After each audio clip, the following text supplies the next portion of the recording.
America under attack. Hijackers strike New York and Washington in a day of terror. Thousands are feared dead as two passenger planes hit the World Trade Center. New York is devastated as the famous Twin Towers collapse. Tens of thousands are forced to run for their lives. The Pentagon is in ruins as a third plane strikes at the heart of Washington. Good evening. Thousands of people are feared dead beneath the rubble of New York's two tallest buildings, which were destroyed by terrorists who flew hijacked airliners into them. The twin World Trade Center buildings, where 20,000 people work, collapsed within hours of being hit. A third hit America's military headquarters, the Pentagon in Washington. These are our latest pictures coming into us here at Sky Center. A fourth plane came down near Pittsburgh. It's not clear whether it crashed or it was shot down. These the pictures from the streets of the southern end of Manhattan Island, as you can see emergency crews, firemen, policemen in the distance trying to help out where they can in an almost impossible position. These the pictures that were taken on the streets just beneath the World Trade Center's Twin Towers shortly after the collapse there. As you can see, it looks, as many people have said today, like a war zone. And in fact, such a scene that has now caused the American government to bring in the US Atlantic Fleet. They have dispatched aircraft carriers, we've heard in the last few minutes, to both Washington, D.C. and New York to provide air defences for the nation's political and financial capitals. That following the horrific scenes that led to this scene of utter confusion and chaos on the streets of Manhattan Island, the very heart of America's financial district. America has now closed its airspace, its land borders, and President Bush has promised to track down the perpetrators of the worst act of terrorism in its history. Today's terrorist attacks have brought sheer panic to the streets of New York and Washington. Communications have been paralysed, key buildings evacuated, markets closed, and even theme parks shut down. Within seconds of the attacks, thousands of people were streaming out of buildings, desperately searching for safety. This report from Paul Brennan. It's a disaster almost beyond comprehension. The first aircraft impacted the World Trade Center just before 9 a.m. Then, 18 minutes later, as emergency services scrambled to save those trapped 100 floors above, a second jet swooped down and headed straight for the second tower, impacting in a huge fireball. The explosion was captured live on television. Thoughts of a tragic accident vanished as it became obvious that the World Trade Center and America as a nation was under terrorist attack. The US president gave a grim news conference within half an hour of the disaster. Today we've had a national tragedy. Two airplanes have crashed into the World Trade Center in an apparent terrorist attack on our country. I have spoken to the Vice President, to the Governor of New York, to the Director of the FBI, and have ordered that the full resources of the federal government go to help the victims and their families and to conduct a full-scale investigation to hunt down and to find those folks who committed this act. And then collapsed. In New York, just as survivors thought the catastrophe could not possibly worsen, an hour after the first impact, one of the towers collapsed in huge clouds of ash and rubble. 20 minutes later, with flames and smoke pouring out of the upper floors, the second tower gave way. The landscape of New York has been changed forever. The landscape of the American psyche has been irreparably scarred. With America still reeling from the shock, another passenger jet was deliberately crashed against the Pentagon in Washington, the heart of America's military organization, causing a huge explosion. The three aircraft were passenger jets hijacked in midair, two having taken off from Boston, the third from Washington. A fourth hijacked jet was brought down 80 miles from Pittsburgh. It's not yet known which group could have ordered the catastrophic suicide missions. The White House has been evacuated, all flights have been grounded within America, and its land borders sealed. Reports of another hijacked aircraft en route to Washington caused panic in the seat of government. Fighter planes are now patrolling the skies. Paul Brennan, Sky News. And these are the very latest pictures we've had in, and they give you a picture of the devastation and the scale of that devastation, the chaos, the confusion that now reigns in southern Manhattan. Fox News, following up what we heard earlier from political sources in the United States, have been estimating that several thousand deaths may have been caused. We've heard a figure as high as 10,000. Of course, we heard the mayor of New York City, Rudy Giuliani, earlier refusing to speculate. He said the figures were going to be tremendously high and incredibly disturbing and shocking, and he wasn't going to speculate on those figures, but certainly we're talking about thousands of deaths.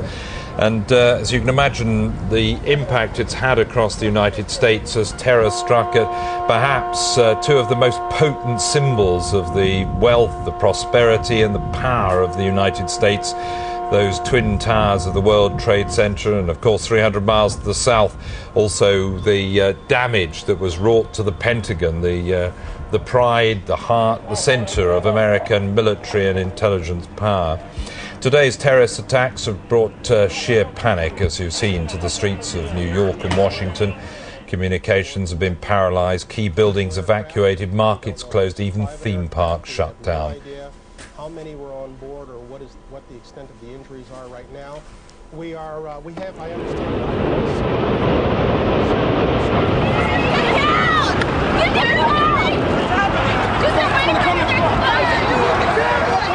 When the bodies entombed in this are finally all counted, there is no doubt this will prove to be the worst day of terrorism the world has ever known.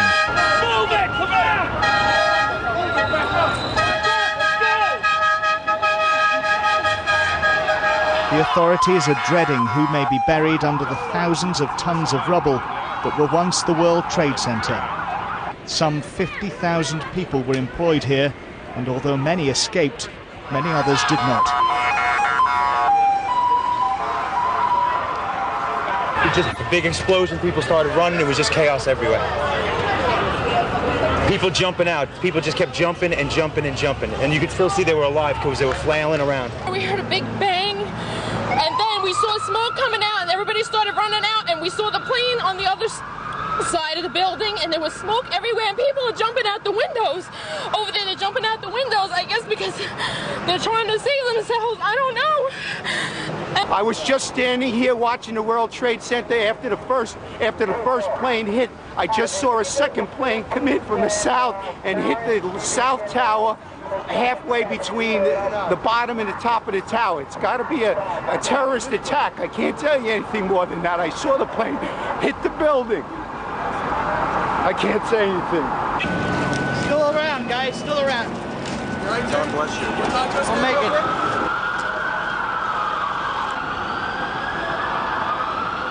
The world's last remaining superpower is also the world's #1 target for fanatical terrorists. While the United States and most of the international community are outraged by this carnage, those responsible will regard their various missions as a spectacular success.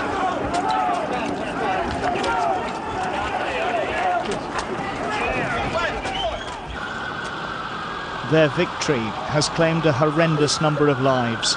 Hospitals in New York say they're running out of blood as they try to cope with the kind of casualty numbers you would associate with a war. If the United States finds out who did this, that's exactly what they could have. Chris Roberts, Sky News. Just take a look at the pictures from earlier today. That was the World Trade Center shortly after 9 this morning when a plane hit the North Tower there. Second tower was hit shortly afterwards. Plane that appeared in the skies above people as they were just taking in the extraordinary scenes of damage done to the first tower. And there you can see the plane on the left of the picture slamming into the side of the second tower, several dozen floors from the top.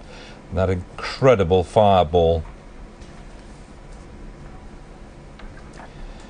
It was then really the second plane. We can see it in slow motion going inside the building. Everybody thought it had just lost its way and was finding its way back towards the open skies, but it was quite clear then that the first collision, the first plane ploughing into Tower 1, had not been an accident. This confirmation that it was no coincidence.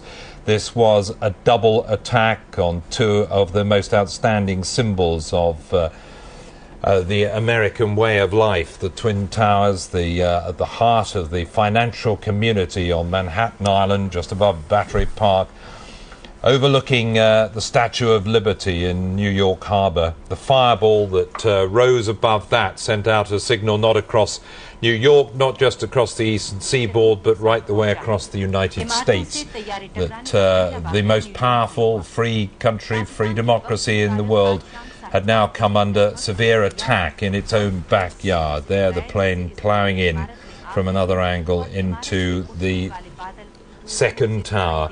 Within an hour, both those towers had been consumed with fire, and eventually the collapse began. Both towers imploding, in effect.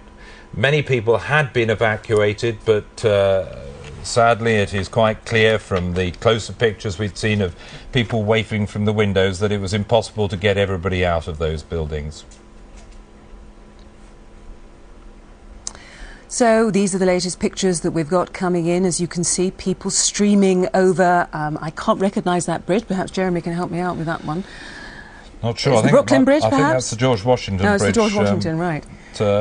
But clearly pretty much traffic at a standstill, so it looks like the only way in. The subway's closed down, everything's shut, the ferry's shut, a couple of buses moving in the bottom, but it seems like this is the only way home for many people who live off Manhattan Island. Well, of course, because earlier they sealed off the entire island of Manhattan, didn't they?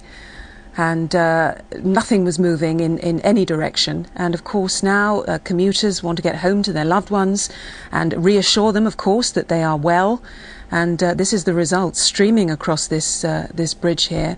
Hundreds, thousands of people. And as Jeremy was saying, that many people were in their offices when those two planes hit the Twin Towers. Those are the scenes from the Pentagon.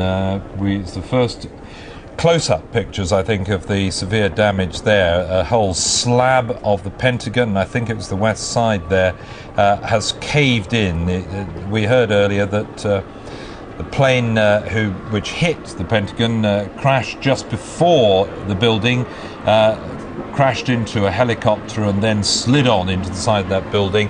Huge explosion, fire broke out, and eventually the collapse of that part of the Pentagon. And there were there earlier reports that of a car bomb at one point, but that still hasn't been verified, has it?